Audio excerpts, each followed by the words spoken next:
சாமி வழிபாடு என்பது காலத்தால் மாறாமல் உயிரோடு இருக்கும் மக்களின் ஆன்மீக மரபாகும். பிறப்பு, திருமணம், விவசாயம், மழை, அறுவடை, இறப்பு என மனிதனின் அத்தனை காலகட்டங்களிலும் இச்சாமிகளின் பெயர்கள் நினைவு கூறப்படுகிறது. அப்படிப்பட்ட சாமிகளையும் அதன் வழிபாட்டு முறைகளையும் காட்சிப்படுத்தக்கூடிய நிகழ்ச்சிதான் இது. மக்கள் வணக்கம், இது மண்ணின் சாமிகள்.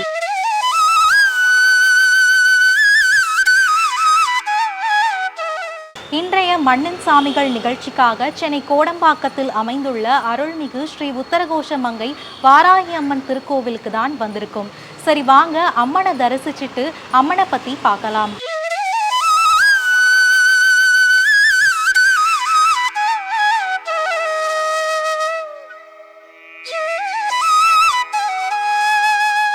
அருள்மிகு ஸ்ரீ உத்தரகோஷமங்கை வாராகி அம்மனுக்கு அபிஷேகமும் ஆராதனையும் நடக்க இருக்கு. சரி வாங்க பார்த்துட்டு வந்துடலாம்.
உள்ளமதிலே திகழ உள்ளே வழிகாட்டி என்னை உற்று துணையாய் வந்து நீ அருள்வாய் அங்கைய கண்ணியே என் அன்னையே அருள்வாய் அங்கைய கண்ணியே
நாம இருக்கக்கூடிய இந்த கோவில் சுமார் 50 ஆண்டுகள் மேல பழமை வாய்ந்தது. ஒரு ஓலை கொட்டிகையில தொடங்கப்பட்ட இந்த கோவில்ல தற்போது பிரத்யங்கிரா தேவி, பொன்னி இசக்கியம்மாள், மகாகாளியம்மன், ஐயப்பன், 18ஆம் படி கருப்பணசாமி, சரபேஸ்வரர் உள்ளிட்ட பல தெய்வங்களோட இன்னைக்கு விரிவடைஞ்சிருக்கு. இந்த கோவில்ல நாள்தோறும் பக்தர்கள் வந்து சிறப்பா வழிபாடு நடத்துறாங்க. அருள்மிகு ஸ்ரீ உத்தரகோஷமங்கை வாராகி அம்மன் கோவிலுக்கு வழிபட வரக்கூடிய பக்தர்கள் அம்மனை வழிபடுறனால அவங்களோட வாழ்க்கையில நிகழ்ந்த அற்புதங்களை பத்தி சொல்றாங்க. வாங்க அதை கேட்டு தெரிஞ்சுக்கலாம். என் பேர் பொன்னி. நான் வாராகி அம்மா பக்தை. ரொம்ப இங்கே உத்தரகோஷமங்கை நான் ஏற்கனவே போயிருக்காங்க. இந்த இதுவும் அதே மாதிரி இருக்குது. ரொம்ப சக்தி வாய்ந்தவங்க, ரொம்ப ரொம்ப சக்தி வாய்ந்தவங்க. குடும்ப சந்தோஷம், மகிழ்ச்சி, ஆரோக்கியம் இதுக்காண்டி தான் நான் வந்து பிரார்த்தனை பண்ணிட்டு போகிறேன். எல்லாமே நல்லபடியாக நடக்குது. ரொம்ப சந்தோஷம். என் பேர் வசந்தி. நான் கோடம்பாக்கம் இங்கே தான் இருக்கேன். 40 வருஷமாக இருக்கோம். இந்த அம்மன் கோயிலுக்கு அடிக்கடி வருவோம். இதெல்லாம் வேணும்னா நல்லா பழிக்கும். வாராகி அம்மனை கூட வேண்டியிருக்கேன், பழிச்சிருக்கேன். என்னோடய பேர் நாகவேணி. வந்து எனக்கு பொண்ணுக்கு கல்யாணம் ஆகணும்னு வேண்டிக்கிட்டேன். அது வந்து கல்யாணம் ஆகிறதுக்கு முன்னாடியே அது வந்து நான் வேண்டுதல் வச்சனால 6 மாதத்துல மாப்பிள்ளையை கிடச்சிருக்குது. நல்லபடி கல்யாணம் முடிஞ்சிச்சு. பொண்ணு இப்போ நல்லா சந்தோஷமாக அவங்க ஹஸ்பண்டோட நல்லா ஜாப் இருக்குன்னு பையன் தான் கிடச்சிருக்கு. அந்த அம்மாவுக்கு அதுதான் வேண்டிக்கிட்டேன் நான். நல்லா படித்த பையன் வேணும், நல்லா ஜாப் இருக்கணும், எங்கள் பொண்ணுக்கு அதுதான் கிடைக்கணும், 2 பேரும் இங்கே இருந்து ஒரே இடத்துல ஜாப் செய்யணும், அப்படி மாப்பிள்ளை தான் வேணும்னு வேண்டிக்கிட்டேன். அந்த அம்மா வாராகி, கருமாரியம், பிரித்திங்கா தேவி இவங்க எல்லாம் வேண்டிக்கிட்டனால தான் எனக்கு பொண்ணுக்கு இப்போது வாழ்க்கை நல்லா அமைஞ்சிச்சு.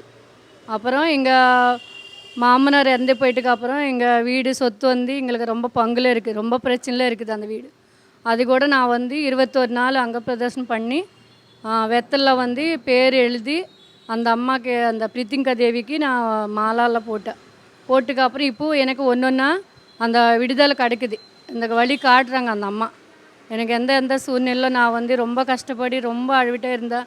அந்த அம்மாவுக்கு வராத நாள் வந்து இல்லை, நான் வேண்டுதல் அப்படி வேண்டிகிட்டே இருந்தேன். நான் அழாத நாள் இல்லை, வந்து அந்த அம்மாக்கிட்ட சொல்லி அழுவேன். என்னோடய கவலை எல்லாம் தீர்த்தணும், எங்களுக்கு எந்த உதவி இல்லை, இவ்வளோ சொத்து இருந்து கூட ஒன்றும் கைக்கு வரல, எனக்கு வந்து அதெல்லாம் எனக்கு நீங்கள் செஞ்சு காட்டணும் அப்படின்னு சொன்னேன். எனக்கு இப்போ ஒன்றா அந்த அம்மா வழி காட்டுது. அது ஒரு வருஷத்துக்குள்ளே அவருக்கு எனக்கு அந்த அம்மா காட்டுவான்னு எனக்கு ஒரு நம்பிக்கை இருக்குது, முழு நம்பிக்கை இருக்குது. அந்த அம்மா நான் அவ்வளோ மனசார நம்ம வேண்டிக்கிட்டோன்னா அந்த அம்மா செஞ்சு காட்டும் நமக்கு. அதுதான் என்னோடய விருப்பம். அதுதான் எனக்கு வந்து என்னோடய லைஃப்பில் உண்மையாக நடந்தது. அதுதான் நான் சொல்கிறேன். ஏன்னா எனக்கு வந்து ரொம்ப அழுவிட்டே இருந்தேன் நான். ஒன்றும் கண்ணில் தண்ணி வராத நாள் இல்லை. என்னோடய துக்கம் எங்கே சொல்கிறது கூட எனக்கு தெரியல. அந்த அம்மா கடை தான் வேண்டிக்கிட்டேன் நான். அந்த அம்மா வந்து எனக்கு எல்லாபடியும் நல்லபடி முடிக்கும், இன்னும் முடிக்கும். முடிஞ்சிது, இப்போயே பாதி வேலை முடிஞ்சிருக்கு, இன்னும் கொஞ்சம் முடிஞ்சிச்சேன்னா எனக்கு ரொம்ப சந்தோஷம். அந்த அம்மா நான் அந்த அளவுக்கு வேண்டிக்கிட்டேன். என் பேர் லக்ஷ்மி. நான் எங்கள் மீன் மார்க்கெட்டில் பெரியார் பாதையில் இருக்கோம். எனக்கு வந்துட்டு ஃபஸ்ட்டு என் பெரிய பையனுக்கு படிப்பு 11வது முடிச்சுட்டு போகாமல் இருந்தான். டிப்ளமாவுக்கு போக மாட்டோமான்னு சொல்லிகிட்டு இருந்தான். அப்போ வந்துட்டு இங்கே இருக்கிற பிரித்திங்கிற அம்மாவை பார்க்கணுன்னு சொல்லிட்டு வந்தோம். வந்துட்டு இவங்கள வேண்டினோடனையும் அந்த அம்மா படிப்பு கொடுத்தாங்க. படிப்பு கொடுத்து அவனுக்கு துணையாக இருந்து எல்லாம் செஞ்சு இன்றைக்கி அவன் வந்துட்டு காலேஜ் முடிச்சுட்டு சபிதா காலேஜில் முடிச்சுட்டு இன்றைக்கி ஒரு இன்ஜினியரிங்காக ஒர்க் பண்ணிகிட்ருக்கான். அதுக்கப்புறம் அப்படி ஒரு 8 வருஷமாக வந்துட்டுருந்தேன். அப்புறம் பார்த்திங்கன்னா இப்போ என் 3வது பையன் வந்து பார்த்திங்கன்னா ரொம்ப இடையில கொரோனாவில் ரொம்ப கஷ்டப்பட்டு பணம் லாஸ் ஆகி மனசில் நிம்மதி இல்லாமல் இருந்தது. அவனுக்கு வேண்டி தான் நானே உயிரோடு இருக்கிற மாதிரி இருந்த நிலமையில பணம் லாஸ் ஆகி அவனை படிக்க வைப்போமா வைக்க மாட்டோமான்னு ரொம்ப அழுதுட்டு வேதனைப்பட்டுட்டு இருந்தேன். எந்த லெவலுக்கு போகக்கூடாதோ அந்த லெவலுக்கு போயிட்டேன் நான். அதுக்கப்புறம் அவனுக்காண்டி திரும்பி எனக்கு இந்த உயிரை கொடுத்து என்னை இந்த கோயிலில் ஒரு சேவை செய்ய வச்சு அவனுக்கு நல்ல படிப்பையும் கொடுத்து அவனை வந்து 12வதுல நல்ல மார்க் எடுக்க வச்சு அவன் புண்ணியத்தில் அவன் இன்றைக்கி லயலா காலேஜில் பிஎஸ்சி ஸ்டாட்டிஸ்டி படிச்சுட்ருக்கான் அந்த ஃபஸ்ட்டு வருஷம். அது ரொம்ப எனக்கு ஒரு மிகப்பெரிய சந்தோஷம். அவனுக்கு செஞ்ச மாதிரி இந்த அம்மா நம்பி வர எல்லா குழந்தைங்களுக்கும் அவங்க செய்வாங்கன்ற நம்பிக்கை இருக்குது. இவங்கள நம்பி வந்தால் ஒரு நாளும் கைவிட மாட்டாங்க. மகா பிரித்திங்கிற அம்பாளுக்கு அவ்வளோ ஒரு சக்தி. என் பெரிய பையன் இன்றைக்கி அவங்க வாழ்க்கைக்கு அவனை இன்றைக்கி நல்ல நிலைமையில இருக்கானா அவங்க தான் காரணம். அதே மாதிரி இங்கே இருக்கிற எல்லா சாமியும் சரி என் 3வது பையனுக்கும் அவங்க தான் காரணம். அதனாடி எல்லாருமே இங்கே வாங்க, அம்பாளை வேண்டிக்கிங்க. நான் அனுபவித்த சந்தோஷம் எல்லாம் நீங்களும் கண்டிப்பாக அனுபவிக்கணும். கண்டிப்பாக எல்லோரும் வாங்க. என் பேர் லக்ஷ்மி. இங்கே ஒரு 2 வருஷமாக வந்துட்டுருக்கேன். நம்ம நினச்சது நடக்கும் தான், அது அவங்க சொன்னது உண்மை தான். நம்ம நினச்சது நடக்கும். அம்மா இருக்கா நம்ம கூட, அவன் நல்லபடியாக நடத்தி கொடுப்பா. நம்பி வாங்க, எல்லாரும் நல்லதே நடக்கும். இந்த கோவிலோட தனி சிறப்பம்சம் என்னன்னா, செவ்வாய் மற்றும் வெள்ளிக்கிழமைகளில் இங்கே வரக்கூடிய பக்தர்கள் அம்மனுக்கு அவங்க கையாலேயே மஞ்சள் அரைச்சு அதை சாத்தி வழிபாடு நடத்துவாங்க. அது மட்டும் இல்லாமல் அமாவாசையில் பிரத்யங்கிரா தேவிக்கு வெற்றிலையில் பக்தர்கள் அவங்களோட கோரிக்கைகளை எழுதி யாகம் நடத்தி அந்த யாகத்தில் அந்த வெற்றிலைகளை செலுத்துவாங்க. இதனால் பக்தர்களோட கோரிக்கைகள் நிறைவேற்றப்படுது அப்படின்னு நம்பப்படுது. அது மட்டும் இல்லாமல் தேய்பிறை அஷ்டமியில் 7 கலசங்களை வச்சு அந்த கலசங்களுக்கு அபிஷேகம் ஆராதனை செஞ்சு பக்தர்கள் வழிபடுவாங்க. இதனால 7 தலைமுறையோட பாவம் மற்றும் தோஷம் நீங்கும்னு நம்பப்படுது. அருள்மிகு ஸ்ரீ உத்தரகோஷமங்கை வாராகியம்மன் கோவில் அர்ச்சகர் கோவிலோட வரலாறு பற்றியும் மேலும் அம்மனோட சிறப்புகளை பற்றியும் சொல்றாரு. சரி வாங்க அது என்னன்னு கேட்டு தெரிஞ்சுக்கலாம். பக்தர்களுக்கு நமஸ்காரம், ஆனந்த கோடி நமஸ்காரங்கள். அம்பாளுடைய கருணையும் அம்பாளுடைய அருளும் அம்பாளுடைய அனுகிரகம் சொல்லுவாங்க. அதே போல் எம்பெருமான் என் உயிராய் சிவன் இருக்க இறைவன் துணை இருக்க நடப்பதெல்லாம் உயர்வைக்கு என்றால் போல் அம்பாளுடைய கடாட்சம் சிவனுடைய அனுகிரகத்தினாலும் நம்மளுடைய மக்கள் டிவி சார்பாக இங்கே வந்து அழகாக இங்கே அபிஷேகத்தை எடுத்துள்ளாங்க. இந்த சுவாமியுடைய கடாட்சத்தை பற்றி நான் சொல்ல கடமைப்பட்டிருக்கேன். அந்த பாக்கியத்தை கொடுத்துருக்கா. ஏன்னா அம்பாள் வந்து கிட்டத்தட்ட இங்கே வந்து 55லேருந்து 60 வருஷமாக இந்த கோயில் புத்து வடிவில் நம்ம அம்பாள் கருமாரியாக காட்சி புரிஞ்சாள். கிட்டத்தட்ட 55 வருஷமாக இந்த கோயிலை கட்டி வருஷம் ஆடி திருவிழா நடத்தி கொண்டு வராங்க. சமீப காலமாக அதாவது வந்து மிகப்பெரிய ஒரு வளர்ச்சியாக ஒரு 18 வருஷமாக இந்த கோயிலில் வந்து மிகப்பெரிய ஒரு சிறப்பு அம்சமாக அமைஞ்சுள்ள மிக சிறப்பு என்னென்னா, நம்மளுடைய அன்னை வாராகியை வந்து நாங்கள் ஞாயிற்றுக்கிழமை தூரம் இங்கே 108 சங்க அபிஷேகத்தோடு நடத்தியிருந்தோம். 108 சங்க அபிஷேகத்தை தொடர்ச்சியாக அமாவாசையானால் பிரத்திங்கரா யாகம், அதாவது நிக்கும்பலா யாகம் இங்கே எல்லோரும் மதுரை, திருச்சி, கோயம்புத்தூர் எந்த ஊரில் இருந்தாலும் வந்து இங்கே வந்து நிக்கும்பலா ஹோமத்தில் கலந்து கொள்வாங்க. இந்த மொளகா யாகம் ரொம்ப விசேஷமான யாகம். இந்த யாகத்தில் வர பக்தர்கள் தங்களுடைய கோரிக்கையை வெற்றிலை மூலியமாக எழுதி சுவாமிக்கு சமர்ப்பணம் பண்ணுவாங்க. மனுஷனாக பிறந்தால் 11 விதமான கோரிக்கைகள் நிச்சயமாக அம்பாள் பாதத்தில் சமர்ப்பணம் பண்ணுவாங்க. அப்பேற்பட்ட 11 விதமான சமர்ப்பணத்தில் 11 வெத்தலையும் மனுஷனாக பிறந்தால் 11 கோரிக்கைகள் உண்டு. அதை 11 விதமாக எழுதி சுவாமிக்கு சமர்ப்பணம் பண்ணுறது இங்கே மிகப்பெரிய ஒரு விசேஷம். அமாவாசையில் இந்த வெற்றிலை எழுதுவது ரொம்ப பெரிய சிறப்பம்சம். குழந்தை பாக்கியமாக இருக்கட்டும், பித்ரு கர்மாவாக இருக்கட்டும், அதே போல் திருமண தடையாக இருக்கட்டும், இங்கே 11 வெத்தலை தொடர்ச்சியாக 16 வருஷமாக எங்கள் அம்பாள் மிகப்பெரிய ஒரு சக்தி வாய்ந்தவள் அன்னை பிரத்திங்கரா மூலியமாக இங்கே யாகம் நடைபெற்று உள்ளது. அந்த யாகத்துடைய பலனாக ஞாயிற்றுக்கிழமை தோறும் இந்த அம்மா சிவரூபத்தில் சங்கமைத்து சுவாமிக்கு அபிஷேகம் நடத்துவதனால் இங்கே சரபேஸ்வரராக வீற்றிருந்தால் கிட்டத்தட்ட இந்த 16 வருஷத்தில் 5 கும்பாபிஷேகம் நடந்தது. முதல் கும்பாபிஷேகமாக வீர சரபேஸ்வரரையும் சாய்பாபாவையும் இங்கே அம்பாளுடைய அனுகிரகத்தில் கும்பாபிஷேகம் நடைபெற்றது. அது தொடர்ச்சியாக 2வது கும்பாபிஷேகம் அம்பாளுடைய கருணையும் அம்பாளுடைய அருள் தான் சொல்லணும். குலசேகரப்பட்டினம் முத்தாரம்மன் ஞானமுத்தேஸ்வரர், அதே போல் பொன் இசக்கி அம்பாள், மகாகாளி, இந்த 3 அம்பாளையும் நாங்கள் பிரதிஷ்டை பண்ணியிருந்தோம். அதே போல் அம்பாளுடைய சார்பாக 3வது கும்பாபிஷேகம் நம்மளுடைய உத்தரகோச மங்கை வாராகியாகவும் புதுக்கோட்டை அரைக்காசம்மனாகவும் அதே போல் சொர்ண ஆகாஷ பைரவர் குட்டி கருக்காத்தம்மன், அதாவது கோடம்பாக்கத்தில் உள்ள கருக்காத்தம்மனாக அம்பாள் ஐயப்பனாக 5 விதமான சிலைகளாக இங்கே பிரதிஷ்டை பண்ணி 3வது கும்பாபிஷேகம் நடத்தணும். அதே போல் 4வது கும்பாபிஷேகம் எங்கேயும் இல்லாத ஒரு பாக்கியமாக, எங்கேயும் இல்லாத ஒரு கொடுப்பனையாக, எல்லாம் திருக்கோயிலும் மிகப்பெரிய ஒரு அம்சம் என்னன்னா கொடிமரம். இந்த கொடிமரம் மிகப்பெரிய ஒரு அம்சம், மிகப்பெரிய ஒரு பாக்கியம் சொல்லுவாங்க. அந்த கொடிமரத்தையும் 18ஆம் படி கருப்பண்ணையும் நம்ம 4வது கும்பாபிஷேகமாக நடைபெற்றது. 5வதாக இங்கே அழகாக எம்பெருமான் சிவனை நாங்கள் வழிபட ஆரம்பித்தோம். இந்த சிவனை வழிபட சொல்ல அந்த சிவன் வைப்பதற்காக தோன்றப்பட்ட இடத்தில் அழகான ஒரு கற்சிலை, அதாவது சிவனுடைய சிலை இங்கே பூமியிலே கடித்த சிவனை வைத்து இங்கே ஆதி அண்ணாமலையராக வழிபடுறோம். இந்த அத்தனையும் அம்பாளுடைய கொடுப்பன்னு சொல்லுவாங்க. இந்த கொடுப்பனை 600 சதுரடியில் இத்தனையும் சுவாமியும் பிரதிஷ்டை பண்ணுறதற்கு எண்ணற்றெல்லாம் மகிழ்ச்சி வேண்டும், எண்ணற்றெல்லாம் அதாவது அன்னையின் அருள் வேணும்னு சொல்லுவாங்க. அப்படி அற்புதமான அந்த கருமாரியுடைய அருளும் அனுகிரகமும் இங்கே அழகாக இருந்த தொட்டு தான் இவ்வளோ சுவாமியும் பிரதிஷ்டை பண்ணியிருந்தோம். அதே போல் எங்களுடைய இந்த யாகம் பார்த்துருப்பீங்க, அம்பாளுடைய கிருபையால் நிறைய ஊரில் மதுரை, திருச்சி, கோயம்புத்தூர் நிறைய ஊரில் எங்களுடைய அற்புதமான யாக வழிபாடு நிறைய பேருக்கு நாங்கள் யாகம் பண்ணிட்டு கொண்டு இருக்கிறோம். அந்த யாகத்து மூலியமாக மகா பிரத்திங்கராவுடைய யாகமாக இருக்கட்டும், வீர சரபேஸ்வருடைய யாகமாக இருக்கட்டும், ஐயாவுடைய மகா பிரத்திங்கராவுடைய யாகமாக இருக்கட்டும், அதே போல் வாராகியுடைய யாகமாக இருக்கட்டும், சொர்ண ஆகாஷ பைரவர் யாகமாக இருக்கட்டும், இங்கே 2 விஷயங்கள் நான் சொல்ல வேண்டியது இருக்குது. ஒன்று, உத்தரகோசமங்கை வாராகிக்காக இங்கே மஞ்சள் அரைச்சி 5 மஞ்சள் அரைச்சி சாத்துவாங்க. அடிமேல் அடி வைத்தால் அம்மியும் நகரும் என்றால் போல் நம்மளுடைய விதியை மாற்றி எழுதிய வல்லமை கொண்ட இந்த மஞ்சளான அரைக்கப்பட்ட அந்த மஞ்சள் அம்பாள் எல்லா விதமான வாழ்க்கையும், எல்லா விதமான வளத்தையும், எல்லா விதமான செல்வத்தையும் தருவதற்காக இங்கே மஞ்சள் அரைச்சி அம்பாளுக்கு சாத்துவது மிகப்பெரிய ஒரு விசேஷம். அதே போல் நம்மளுடைய எல்லோருக்குமே எல்லா விதமான வாழ்க்கையில் பார்த்திங்கன்னா ஐயா அம்பாளுடைய கிருபையால் சோழி பிரசன்னம் பார்க்கறது எனக்கு ஒரு பெரிய பாக்கியம். அந்த சோழி மூலியமாக தான் பல ஊரில் நான் வந்து கிட்டத்தட்ட 1 மாதம் 10 நாள் 5 நாள் தொடர்ச்சியாக யாகம் நடத்தி கொண்டே இருக்கிறேன். அந்த யாகத்துடைய பலனாக இங்கே 7 தலைமுறைக்காக சொர்ண ஆகாஷ பைரவர் 7 தலைமுறைக்காக இங்கே சொர்ண ஆகாஷ பைரவரை இங்கே கலச அபிஷேகம் பண்ணி யாகம் பண்ணுறோம். இந்த கலச அபிஷேகம்ன்றது 7 தலைமுறையுடைய விதி பலனை மாற்றக்கூடிய வல்லமை கொண்டது. 7 பலன் கொண்டு நடத்தும் கலச அபிஷேகம். இந்த அபிஷேகம் அம்பாளுடைய கிருபை, அம்பாளுடைய அருளால் இங்கே 7 தலைமுறை, யாராவது எந்த தலைமுறை, அதில் நிறைய பேருக்கு பார்த்தீங்கன்னா பித்ரு கர்மாக்கள் உண்டு. பித்ரு அனுகிரகம் வேணுன்றதுக்காக இந்த 7 தலைமுறைக்காக நாங்கள் இங்கே 7 கலசம் வச்சு சொர்ண ஆகாஷ பைரவருக்கு இங்கே அபிஷேகம் பண்ணுறோம். அது மட்டும் இல்லாமல் இங்கே யாகமும் நடைபெறுகிறது. பக்தர்கள் அனைவருமே இங்கே வந்து இன்னொரு மிகப்பெரிய ஒரு சிறப்பு என்னன்னா அன்னதானம் இங்கே நடக்குது. இந்த அன்னதானம் இங்கே ரொம்ப விசேஷம்.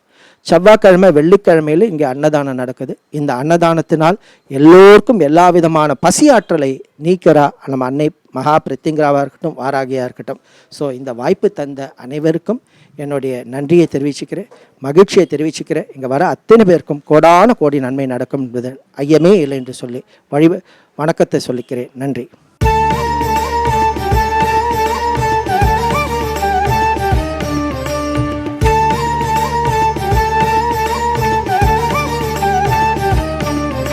இன்றைய மண்ணின் சாமிகள் நிகழ்ச்சிக்காக சென்னை கோடம்பாக்கத்தில் அமைந்துள்ள அருள்மிகு ஸ்ரீ உத்தரகோஷமங்கை வாராகி அம்மன் கோவிலுக்கு நாம வந்திருந்தோம். அம்மனை தரிசிச்சோம். இங்க வரக்கூடிய பக்தர்கள் அம்மனை வழிபட்டனால அவங்களோட வாழ்க்கையில் நடந்த அற்புதங்களை பத்தி சொன்னாங்க. அது மட்டும் இல்லாம இந்த கோவிலோட அர்ச்சகர் இந்த கோவிலோட வரலாறு பற்றியும் அம்மனோட சிறப்புகளை பற்றியும் விளக்கமா சொன்னாங்க. அதையும் என்னன்னு கேட்டு தெரிஞ்சுக்கிட்டோம். நீங்களும் அருள்மிகு ஸ்ரீ உத்தரகோஷமங்கை வாராகி அம்மனை தரிசிச்சு அருள் பெறுங்க. மீண்டும் இது போன்றதொரு நிகழ்ச்சியில சந்திப்போம். நன்றி, வணக்கம்.